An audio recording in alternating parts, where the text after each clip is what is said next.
Global Advertiser for innovative outdoor solutions. Global as a company, it has never compromised on its service quality and commitment.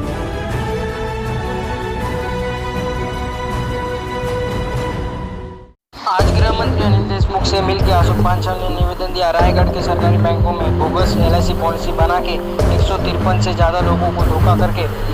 8 से 10 करोड़ का घोटाला किया, जबकि इन बैंकों के अध्यक्ष बीजेपी के आमदार विधान परिषद विरोधी पक्ष नेता माननीय प्रवीण दरेकर ने जो कुछ LIC ग्राहकों की तरकार पर काला चौकी पुलिस थाने में 21/9 महीने में मामला दर्ज हुए 1 साल बीत चुका, फिर भी बैंक के अधिकारियों को गिरफ्तार नहीं किया और जमानत खारिज कर दी गई। लेकिन मुख्य आरोपी आज भी गिरफ्तार नहीं किया गया, क्योंकि उस वक्त बीजेपी की सत्ता थी और रायगढ़ बैंक अध्यक्ष खुद प्रवीण दरेकर हैं। सत्ता का दबाव ला के आरोपियों गिरफ्तारी से दूर रखा गया, इसलिए जल्द से जल्द आरोपियों की गिरफ्तारी के लिए एक बयान जारी किया गया था। अशोक पांचाल एनसीबी मुंबई महासचिव। ये मैंने शुरू में कंप्लेंट डाली थी, उसके बाद ये पेपर में न्यूज़ आ चुके हैं और एक हिंदुस्तान टाइम्स में एक न्यूज़ बनी थी, उसके बाद ये पुडारी में,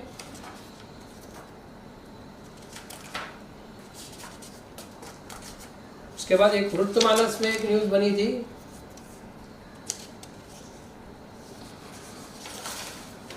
उसके बाद मुंबई समाचार गुजराती पेपर का,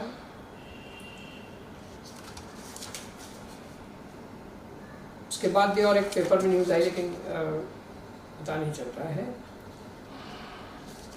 उनकी FIR जो हुई है उसका भी आप फोटो ले लीजिए,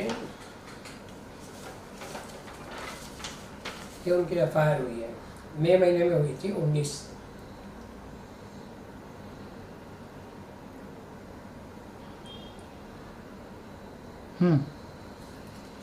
मेरा यही कहना है, आपके माध्यम से मैं कहना चाहूँगा कि जो बैंक ने घोटाला तो किया है, लेकिन गरीब लोगों के ऊपर जो अन्याय हुआ है, जो जिसने कर्जा भी नहीं लिया है उनको ये कर्जा ज़बरदस्ती भरा जा रहा है, तो उसके लिए आपके माध्यम से मैं ये मैसेज देना चाहूँगा और उनके ऊपर कार्रवाई होनी चाहिए। और ताबड़तोब हमारे देशमुख साहब को जो मैंने निवेदन दिया है उनके ऊपर जल्द से जल्द कुछ कार्रवाई होगी, ऐसी अपेक्षा रखता हूँ। जय हिंद, जय भारत। देशमुख से मिले, उनसे मिलकर आपने उन्हें किस प्रकार से लेटर दिया, लेटर में क्या कुछ आप उनको इन्फॉर्म कर रहे हैं? यहाँ पर जो कल हम देशमुख साहब से मिले उनको एक निवेदन दिया गया है, जबकि रायगढ़ सहकारी बैंक में एक LIC के नाम पर करोड़ों का घोटाला हो चुका था, तो आज हमें ऐसा लगा कि देशमुख साहब से कुछ लोगों को न्याय मिलने की उम्मीद है, इसलिए उनकी अटक करने के लिए हमने ये निवेदन दिया गया है। तो उस निवेदन में क्या कुछ है, किसके खिलाफ निवेदन है और किस तरह का घोटाला हुआ, उसके बारे में मैं जानना चाहूँगी आपसे। ये निवेदन के अंदर ऐसा दिया है मैडम कि रायगढ़ सहकारी बैंक में 2019 में एक घोटाला हो चुका था और उसके अंदर LIC पॉलिसी धारक को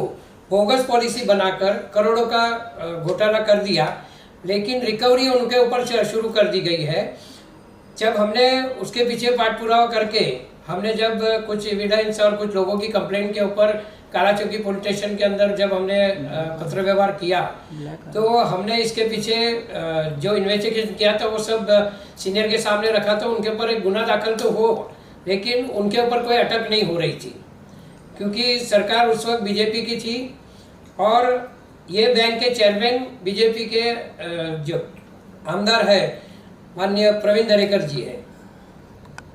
तो अभी जिस प्रकार से आप बता रहे कि बीजेपी की सरकार थी इसलिए उस पर कोई अटक नहीं हो रही थी, लेकिन महाविकास आघाड़ी की जो सरकार है उसे बने भी 2 से 3 साल होने जा रहे हैं, तो इतनी देरी क्यों, आपने शुरुआत क्यों नहीं किया? नहीं, महाविकास आघाड़ी की सरकार तो अभी मेरे ख्याल से जनवरी दिसंबर में ही हुई है। तब तक यहाँ पर क्या होता था, जब भी हम फॉलोअप रख रहे थे, तो जब पहले फॉलोअप किया, जो मैडम ने, जो सीनियर मैडम थी उसने गुना दाखिल किया, एक आदमी को अरेस्ट करने के लिए कम से कम 2 महीने लगाए, लेकिन तब तक उनकी बदली कर दी गई जब उसके प्रेशर आता था। उसके बाद दूसरे सीनियर आए, उनकी भी बदली हो गई, लेकिन किसी के ऊपर भी अटैक नहीं हो रहे थे, मतलब किसकी कार्रवाई नहीं हो रही थी। जब जाके हमने उनके ऊपर आंदोलन का इशारा दिया, तब जाके उन्होंने कुछ 2 कारकुन लोग को अरेस्ट किया, जिसका कोई उसमें रोल नहीं है। उनका कहना था कि ये बैंक मैनेजर, सीईओ और ये लोगों का ही मिली भगत से ये सब किया गया है। तो आप जिस प्रकार से नाम ले रहे हैं, बीजेपी के बड़े लीडर हैं, वो भी बड़े नेता के रूप में देखे जाते हैं, उनका आप नाम ले रहे हैं, तो आपके पास क्या कुछ प्रूफ है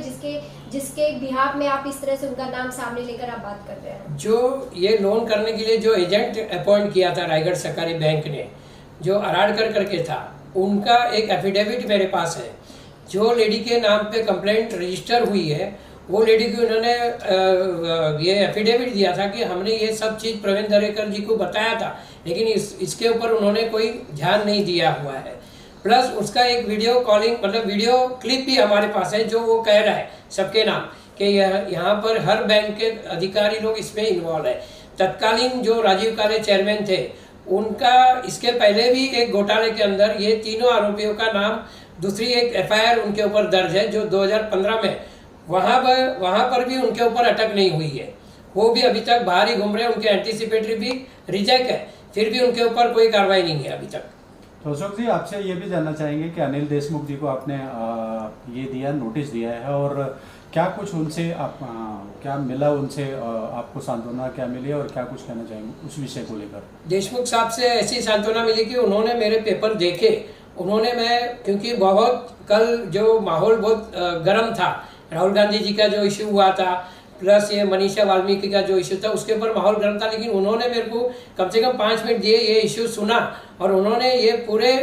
एविडेंस और पूरी फाइल मैंने उनके हाथ में दी है, और उन्होंने हमें सांत्वना दी है कि इसके ऊपर हम कार्रवाई कराएंगे, जो भी मुख्य आरोपी है उनको। मुंबई रफ्तार न्यूज़ की खबरें पसंद आने पर हमारे YouTube चैनल को सब्सक्राइब करें और लाइक करें।